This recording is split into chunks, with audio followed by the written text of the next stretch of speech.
এই যে প্রবাসীদের একটাই সমস্যা, এটা হইতেছে এই যে বাইনচোদ। এই হালার পোলার কারণে মনে করেন যে কোনো প্রবাসীরা শান্তি মতন ঘুমাইতে পারে না। এই খাটমালের কারণে মনে করেন যে শান্তি মতন ঘুমান যায় না রুমের ভিতরে। যে খাটের এই যে চিবা চাবা দিয়ে ধরে, বুঝছেন, এই যে চিবা চাবা দিয়ে ধরে, বেডের চিবা চাবা দিয়ে পুরা কালা করে লাই, বুঝছেন। এখন এই আমরা কাগজ লাগাই দিছি, এই কাগজ লাগাই দেওয়ার কারণে প্রতিটা বেডের ভিতরে তো এখন রুমে আলহামদুলিল্লাহ খাটমাল একটু কম আছে।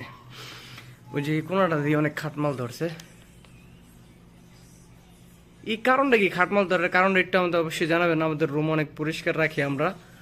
তারপরে এই খাটমাল যে কই থেকে আসে, রুমের সব মাল আমরা বার কইরা তারপরে ক্লিন করে পানি দেওয়ার পরে আমরা এই মাল সাবানে ঢুকাইছি রুমের ভিতরে। তারপরে এত খাটমাল কই থেকে আসে, এই কোনা দিয়ে ধরবো, এই কোনা দিয়ে ধরবো, কোনাকাঞ্জিতে সবচেয়ে বেশি ধরে। তারপরে চিবা চাবা আমরা ভিতরে দেখে দিকে রাখি। এই ফ্লোরের ভিতরে আমরা এরকম